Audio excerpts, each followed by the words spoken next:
Hello everyone, I'm Morgan and today I want to do the TBR tag. I saw Charlotte from Connie Reads do it a few days ago and I just remembered that I love this tag and I haven't actually done it. So now I finally am doing TBR tag in front of my TBR shelf. So you can look at the books while I talk, I guess. But let's just get into the questions. And also like the original creator of this tag did it on a blog post, and that blog post doesn't exist anymore, so I can link to it, but yeah, that's who made the tag, just to give credit where it is due. So the questions. The first one is, how do you keep track of your TBR pile?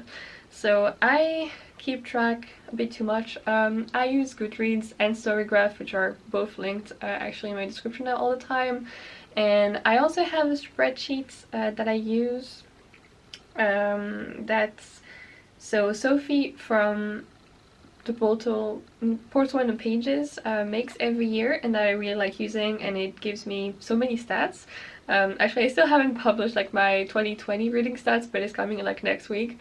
And yeah, it just gives me like so many statistics, and I love that because I am a nerd. So yeah, I really enjoy following that. It follows many different things, like from what I read to actually the amount of money that I spend on books, which I find really interesting, and just also data about the authors, just number of pages, anything you can think of. And yeah, and I enjoy also using Goodreads and Storygraph to see what other people are reading, even though Goodreads has a lot of problems, and it will continue to have them. And I also have like a small notebook that I use just to keep track of like what is coming in, what is coming out, because I'm trying to bring my TBR down, though it's not really working. So yeah, there's that. The second question is your TBR mostly print or ebook? And for me it's print, though I have like even more ebooks, but I don't count them as my TBR for now anyway, because it is big enough as it is without counting everything that I own digitally, be it like audiobooks also or ebooks. So but I have an e-reader, and I have I don't know how much, like 200, 300 at least ebooks on there, and I could have more because I have more like on my computer, because I download ebooks from time to time, but I don't always put them on my e-reader. I only put them when I want to read them. So yeah, I have a lot of books to read. 3. How do you determine which book from your TBR to read next? So that one I actually really like. For me it really depends, like usually it just ends up depending on my mood. Like I'm 100% a mood reader, so usually there are like some books that just stand out to me whenever I want to find the next book to read, or like multiple. Usually like I always want to read at least 5 books at the same time. I don't always do it, but I am like drawn to a lot of books, so I just like pick them on the shelf, put them, actually just like you can see here, like here I have like a whole stack of like books that I'm just interested in reading next. Sometimes I don't end up picking them up and they go back on the shelf a little later on, but a lot of times like I just pick from that, and then I change that pile whenever the mood strikes. And sometimes, yeah, I just like I have that pile and also end up picking other books out of my shelves. It's like, it depends on the mood. But over the years, like I've also participated in a lot of readathons. I also have TBR cards that I got from Jessie from Bow Times and Books, so on Etsy, that I use sometimes. They have like a lot of prompts to help you like diversify your reading. I've participated in readathons. I can pick my TBR a lot of different ways, but sometimes I also use a random number generator, be it on the whole of my collection or just on the few books that I pick out, because I don't know which one to read specifically, because I always want to read too many books, or sometimes I read multiple books at the same time. I think about books too much is all I have to say. The fourth question is a book that's been on your TBR list the longest, and for that I don't even have to look. I know it's Under the Dome by Stephen King. I've had that book since 2013, since I first moved to Strasbourg. and got into uni, and I remember like buying it the first day I got there, and the first day I went into the English bookstore, and I still haven't read it. I do plan on it, like on audiobook sometime, but it's so fucking long. Like back then I used to only buy books that were super big because I didn't have a lot of money, and I thought like that the price of the book had to be worth it, you know, like for kind of its size and just its weight. So I would just buy like the biggest books ever, and the others I would get from the library. Whereas nowadays, like I read a ton of books that are small. Things have changed. But yeah, so I still have like a few tomes left from that period that I have not read.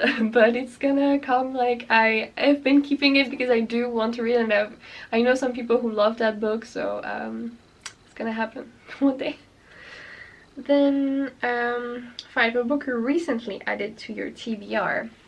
Well, one of my most recent purchases is Negotiating with the Dead, a writer on writing by Margaret Atwood. I've just been really fascinated by like writing lately, and just for a long time actually. I'm one of those many people who wish to be a writer one day maybe. So yeah, I really want to read like a lot of books about writing, and this is one that I found at my local used bookstore, so yeah, excited to get to that. 6 is a book in your TBR strictly because of its beautiful cover. And I think I know what that is. I mean, obviously, like, I don't really buy books only because of their cover. Like, I get interested in the book because of its cover, and then I read like the back or something, and I decide to buy it or not. But this one I specifically like got interested in because of its cover. I saw it on Instagram. Like, I remember Olive, so from a book Olive, she put pictures of it because her husband bought this book and read it, and she just showed like the interior and just everything, and it's one of the most beautiful books I have seen, honestly. It's so pretty, like just the end pages and everything, like oh my god, it's just wonderful. I'm in awe, and I still haven't not read it, even though I've owned it for like, I don't know, a year and a half or something, but I am interested in it, and it's gorgeous. Like I had to have it, you know. Then 7, a book on your TBR that you never plan on reading. I don't think I have a book like that. Like, if a book is on my TBR, it's for me to read it. Though, I don't know. Is there really something I can think of?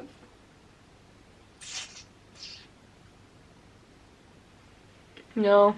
Sometimes I do like buy multiple editions of a book, especially like my favorite books, and I don't end up reading some of them, but for the most part I buy books because I want to read them, and if sometime like I change my mind, then I just get rid of them.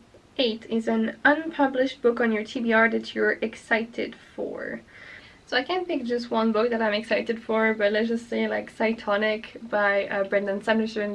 It's the 3rd book in the Skyward series, and I'm so excited for it. The first 2 books are part of my favorites ever, and they're like some of the best audiobooks, and this book finally has a name and a cover, and I'm so excited for it. It's supposed to come out on the 25th of November, so just like 3 days after my birthday, and I think that's the best gift I could hope for. But also really excited for Harlem Shuffle by Colson Whitehead. I really like Colson Whitehead. Beautiful World, Where Are You by Sally Rooney. And yeah, and more, like whatever. 9 is a book on your TBR that basically everyone's read but you. For that, I think I would say The 5th Season by N.K. Jemisin. I have heard like really so many people talk about this book over and over, but it's like, it's almost like I know so much about what it is, but I also know nothing, and so I really think I'm going to like this. And I've read other books by N.K. Jemisin. I read one other book, her last one, but I don't know, I haven't felt like picking it up for now, but it's gonna happen. And but yeah, it's just such a weird feeling to Do you think like you've read a book even though you haven't because people talk about it so much? But yeah, this book for sure. 10 is a book on your TBR that everyone recommends to you. I think for that is A Man Called Uwe. I don't want to get it out because it's like up there, but that one for sure, like I have heard countless people recommend it or just like compare books to it because I guess it's a huge book. It literally has had millions of readers, so it makes sense. And I do think actually I'm going to read it very soon because I want to see what the hype is about, and from what I've heard, the stories like really feel good, and I think I might need that right now. So that might be good. Then 11 is a book on your TBR that you're dying to read, and for that I would 100% say The Mask Falling by Samantha Shannon. So this is like my most anticipated release of the year, and I've had it already like for a few months. It came out in January and I got it like a few months after, but the problem is I know that if I start this, like my life is going to stop and I'm only going to be doing this, and that's not a bad thing at all, but right now like with university, no way can I do this, so I'm just biding my time, and as soon as my exams finish I will be reading this and no one will exist until I do. Basically the world will stop, just for me anyway. So yeah, that one, my god. 12 is how many books are on your TBR shelf? Well, I know exactly because I looked before. I have today 231 books on my TBR shelf. So they're not all here, some of them are like back in France, but yeah, it is to me at least a big number. Like, I would like it to be smaller, but I keep trying. I keep trying to like bring it down and then it doesn't happen, but lately I have been buying like a lot less books than I used to, and I feel good about that. I've been like reading my shelves, though it has been kind of hard because the thing is I don't have a lot of light reads on my TBR, because like the ones that I buy are and the ones I think I might want to keep are the heavier reads and just what I typically enjoy more. And so it's sometimes hard to like only read my shelves because you don't always feel like reading those like heavy fantasy or literary fiction books, you know. But yeah, whatever, that was a tangent. But yeah, I have more than 200 books, and yeah, I hope that number changes. I mean, it's totally fine, like whatever number of books you have on your TBR, but it just all depends on how you feel about it. And personally, like, I don't feel good about having a lot of books. Like, I really feel like it stresses me out, and that if I didn't have all those books, that I would just be reading whatever I wanted instead, and just even more by whim than I do now, without feeling guilty. Though again, like, obviously the guilt is all in my head. Like, no one else is putting it on me or anything, so it's up to me not to feel it, I guess, but it is how I feel and I cannot change it. So I just wish I had less books. I mean, not really, because like I am happy to have a lot right now because I don't have as much money nowadays to like buy books, so at least now like I still have so much left to read, and even after like I have my library card and everything else, so it's fine. But yeah, anyway, that was the last question of the tag. Please tell me your answer to these questions, or please do this tag if you also have a channel and you want to do it, because I, as I said, really love it. And yeah, that's all from me for today. Thank you for watching, and I hope to see you in another video. Goodbye. Dream I know, deep up my feelings.